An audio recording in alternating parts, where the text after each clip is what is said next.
اور پھر مری میں بھی ان کا گھر ہے، لیکن اس کے باوجود وہ چھپ رہے تھے کیونکہ ایجنسیاں ان کو ڈھونڈ رہی تھی، تو وہ ہر 10 دنوں بعد گھر بدلتے تھے اور ہر 5 سے 7 دن بعد وہ اپنا موبائل بھی بدلتے تھے اور سم کارڈ بھی بدلتے تھے۔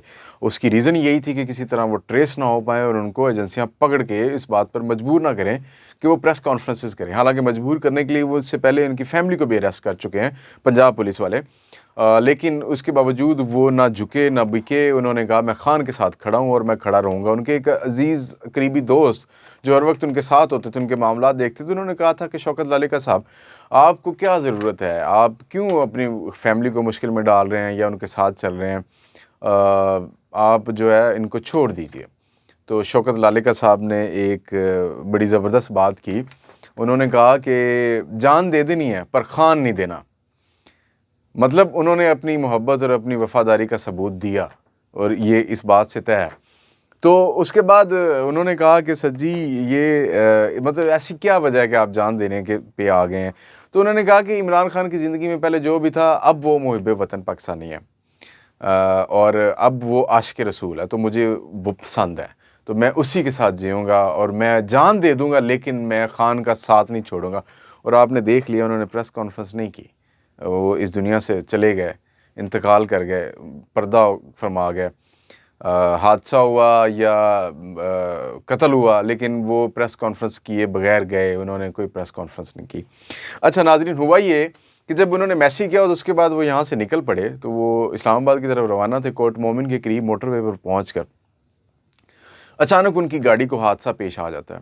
اب اس حادثے میں بڑی عجیب و غریب سی کچھ پوائنٹس ہیں، وہ ایڈریس ہونے بڑے ضروری ہیں، کیونکہ اس کے بغیر آئی تھنک سو دیٹ کہ آپ یہ ڈیفائن نہیں کر پائیں گے کہ حادثہ تھا یا قتل تھا۔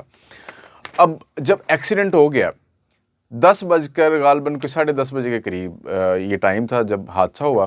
حادثہ ہوتا ہے 10:30 بجے، تو اس دوران ان کو لے کے جاتے ہیں کوٹ مومن ہاسپٹل میں، جو گورنمنٹ کا ہاسپٹل ہے، وہاں پہ ایڈمٹ کروایا جاتا ہے ان کو۔ لیکن 2 گھنٹے گزر جانے کے بعد ڈرائیور نے ابھی تک انفارم نہیں کیا۔ آپ نوٹ کریں کہ ڈرائیور، اب اس گاڑی میں 3 لوگ موجود تھے، میاں شوکت علی لالیکا صاحب، ان کی اہلیہ، اچھا، اور تیسرے ڈرائیور تھے۔ کچھ خبریں تھیں جیسے شہباز گل صاحب نے ولاگ کیا اور اس میں بتایا کہ ان کی بہن بھی ساتھ تھی، ٹویٹر پہ بھی یہ بات چلی، سوشل میڈیا پہ بھی چلی، نہیں ایسا نہیں ہے، ان کی بہن ساتھ میں نہیں تھی۔ شوکت لالیکا صاحب تھے، ان کی بیگم تھی اور ڈرائیور تھا۔ جب حادثہ ہوا، گاڑی ٹکرائی، جس اس ٹریلر کے ساتھ ٹکرائی، آپ ان کی امیجز آپ نے دیکھی ہیں، فوٹوز بھی دیکھ سکتے ہیں آپ، کہ گاڑی آگے سے فرنٹ سے مکمل طور پر تباہ ہو گئی ہے اور اموات ہوئی ہے جو پچھلی 2 سیٹوں پہ بیٹھے ہوئے تھے۔ شوکت صاحب اور ان کی بیگم پچھلی سیٹ پہ بیٹھے ہوئے تھے، اگلی سیٹ پہ ڈرائیور تھا، اور ڈرائیور کو ایک خراش تک نہیں ہے۔ یہ ڈرائیور ان کے ساتھ کوئی کافی عرصے 10-15 سال سے، اور یہ ان کے گاؤں میں سے ہے جس گاؤں سے وہ بلونگ کرتے ہیں۔ تو ایک ڈرائیور کو ایک خراش بھی نہیں آئی اور وہ بچ بھی گیا، اور وہ ان کو ہاسپٹل، ایمبولینس بھی ہیلپ آ گئی 130 پہ موٹر وے والی، وہ ان کو لے گئے۔ ڈرائیور نے 2 گھنٹے بعد جا کے 12:30 بجے کے قریب جا کے انفارم کیا کہ میاں صاحب کا ایکسیڈنٹ ہو گیا، میاں صاحب بڑی کریٹیکل کنڈیشن میں اور ان کی اہلیہ جاں باک ہو گئی ہیں۔ اب جب میاں صاحب کو ہاسپٹل لے کے گئے تو میاں صاحب کو جب ہوش آیا، پہلی دفعہ ہوش آیا، تو میاں صاحب ایکچولی رائٹ سائڈ سے ان کی پوری باڈی تقریباً، ان کی ٹانگیں اور بازو اور یہ ایریا بڑا ڈیمیج ہوا، بڑی کریٹیکل کنڈیشن میں تھی۔ تو ان کو جب ہوش آیا تو انہوں نے ہوش آتے ہی سب سے پہلا جو سوال کیا، وہ ان کو بھی سمجھ نہیں آئی تھی کہ ہوا کیا تھا۔ انہوں نے ہوش میں آتے ہی پہلا سوال یہ کیا کہ ایکسیڈنٹ کیسے ہوا؟ اس کے اوپر ان کو کوئی جواب نہیں ملا، کیونکہ ڈرائیور اس وقت ان کے پاس نہیں تھا، وہ ICU میں تھے۔ پھر ڈاکٹرز نے یہ کہا کہ جی ان کو ہاسپٹل لے کے جائیں آپ لاہور میں، جہاں پہ زیادہ فیسلٹیز اویلیبل ہوں تاکہ ان کی جان بچائی جا سکے، ان کی حالت بہت زیادہ خراب ہے۔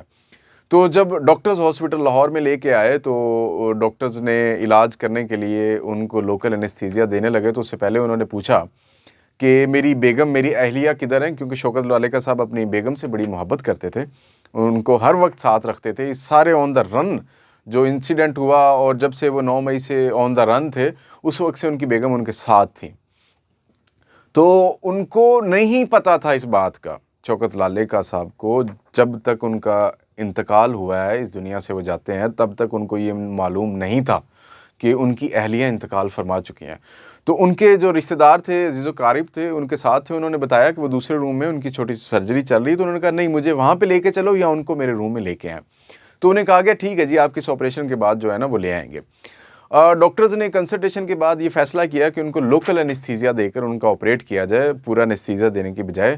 اسی دوران جب ان کو لوکل انیستھیزیا دیا گیا اور آپریشن سٹارٹ ہوا تو اس میں ان کو کارڈک اریسٹ آ گیا، وہیں پہ ہارٹ اٹیک ہوا اور ان کی موت واقع ہو گئی. اب اس میں ڈرائیور ابھی تک جو ہے نا ان کے گاؤں میں موجود ہے، جنازہ ہو چکا ہوا ہے، فیملی ابھی اس ٹراما سے ریکور کر رہی ہے، لیکن ابھی تک ڈرائیور سے کچھ بھی نہیں پوچھا گیا. میرا خیال ہے کہ ڈرائیور سے کچھ سوالات ہونا بہت ضروری ہیں کہ وہ حادثہ کیسے ہوا.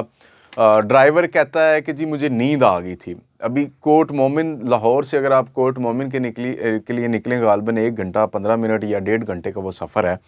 اس 1.5 گھنٹے کے دوران اس ڈرائیور کو اچانک نیند آ جانا اور اس کے بعد گاڑی کا ٹکرانا، اور ڈرائیور کو نیند آئی ہے لیکن اس کے باوجود گاڑی ٹکرا گئی، اس کے باوجود اس کو ایک خروش تک نہیں آئی. یہ کیسے ممکن ہو سکتا ہے؟ پھر اس کے بعد جب ان کو کارڈک اریسٹ ہوا ہے آپریشن کرنے کے لیے، جو ان کو انیستھیزیا دیا گیا اس کا پرپس تو تھا یہ کہ جی وہ لوکل انیستھیزیا اس لیے دیا گیا جاتا ہے یا اس کا پرپس یہ ہوتا ہے کہ جی فل باڈی سلیپ پہ نہ جائے، کوئی ایسا مسئلہ نہ ہو جائے. لوکل انیستھیزیا ہوگا تو باقی باڈی فنکشننگ میں ہوگی، لیکن اس کے باوجود ان کو کارڈک اریسٹ آ گیا. یہ سمجھ سے بالا تر ہے، اس کے اوپر بھی باقاعدہ طور پہ انکوائری ہونی چاہیے یا اس چیز کے اوپر ڈاکٹرز سے سوال ہونے چاہیے کہ ایسا کیوں ہوا ہے. اب یہ جو چیزیں ہیں کہ ان کے کس نے مارا یا کیسے مرے، میرا خیال ہے کہ میں ایک انفارمیشن آپ کو جو ہے اس کے اوپر دیتا ہوں، لیکن اس سے پہلے ایک چھوٹا سا پوائنٹ وہ آپ کے سامنے رکھتا ہوں کہ جب آن دا رن تھے، ریاست کی ایجنسیز اور پولیس ان کے پیچھے تھی، اسٹیبلشمنٹ ان کے پیچھے تھی، ان کو پکڑنا چاہ رہی تھی، ان سے پریس کانفرنس کروانا چاہ رہی تھی. تو میرا خیال ہے کہ جس طرح ارشد شریف صاحب کو مجبور کیا گیا کہ وہ یہ ملک چھوڑ کے جائیں، وہ نکلنے میں مجبور ہو گئے کہ ان کو مار نہ دیا جائے، اور پھر وہ وہاں جا کے ان کا مرڈر کر دیا گیا، وہ ان کو شہید کر دیا گیا. اسی طرح جب یہ تھے تو یہ بھاگ رہے تھے تو ایکسیڈنٹ ہوا تو یہ بھی تقریباً جاں باغ اور شہید ہی ہو گئے. تو اس کا ذمہ دار کون ہے؟ اس کا ذمہ دار وہ ریاست ہے، وہ ریاست کے ادارے ہیں جو یہ چاہتے ہیں کہ پولیٹیکل انجینئرنگ رجیم چینج کے بدلے اپنی مرضی کے لوگوں کا سیٹ اپ لایا جائے، اپنی مرضی کے لوگوں کو سیاست میں بٹھایا جائے، اپنی مرضی سے اس ملک کی سیاست کو کنٹرول کیا جائے. ناظرین، جو انفارمیشن میں آپ کو دینا چاہ رہا تھا کہ جب یہ ساری انفارمیشن، میرے پاس ایسی انفارمیشن بھی ہے جو میں آپ کو اس وقت دے نہیں سکتا، میں دینا چاہتا ہوں، میں دینا چاہتا تھا، دل کرتا ہے، لیکن مجبوریاں یہ ہیں کہ جب میں نے یہ ٹویٹ کی اس کے بعد صبح 4:30 بجے کے قریب، اس سے پہلے مجھے کچھ انفارمیشن رات کو مل چکی ہوئی تھی ساری، اس کے بعد مجھے صبح کالز آنی شروع ہو گئیں اور مجھے کال پرائیویٹ نمبر سے بھی کالز آئیں، اور مجھے کالز میں کہا گیا کہ جی آپ یہ انفارمیشن نہیں دیں گے، اگر آپ دیں گے تو آپ کے لیے اچھا نہیں ہوگا، آپ اپنا خیال کیجئے، اپنے آپ کو دیکھیے، پھر اس سوسائٹی کو سمجھتے ہوئے آپ کوئی انفارمیشن ڈیلیور کی دیجیے گا. اس کے علاوہ ان کے عزیز و قارب کی اور دوستوں کی، میرے دوستوں کی فونز آئے کہ یار ایسا نہ کیجیے، آپ نہ کیجیے. اس لیے مجھے تھوڑا سا میں باؤنڈ ہوں اس بات پہ کہ اگر میں وہ کچھ انفارمیشن اس میں سے ایسی ہے جو اگر آپ کو دوں گا تو شاید میرے لیے بھی وہ خطرناک ہو جائے. تو ٹھیک ہے، صحافت کرتے ہیں ہم، لیکن تھوڑا اپنے ساتھ فیملی ممبرز ہیں، باقی چیزیں بھی ان کو بھی دیکھنا ہوتا ہے.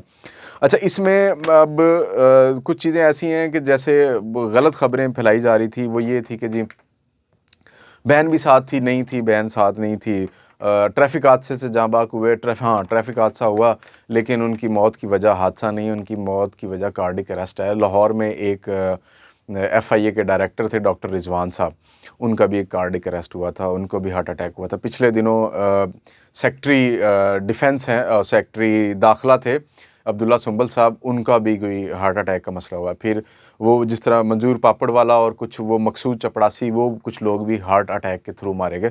اور اس پہ بڑی ایک ڈیبیٹ سی چل رہی ہے کہ بایولوجیکلی ڈیتھس جو ہے نا وہ پولیٹیکلی اور ان چیزوں کے اندر ہو جاتی ہیں اور اکثر کروا دی جاتی ہیں. تو ناظرین، یہ آج کی انفارمیشن تھی، میں آپ کو اس پہ دینا چاہ رہا تھا، لیکن میں کچھ مجبوریاں ہیں، سمجھیے گا. لیکن یہ ہے کہ کچھ سوالات ہیں جو ڈرائیور سے پوچھ لیں تو آپ کو یہ سارا کا سارا معمہ حل ہو جائے گا. کچھ عینی بھی ہیں اس واقعے کے، یہ ایک چھوٹی سی بائٹ جو میں آپ کو بتا سکتا ہوں.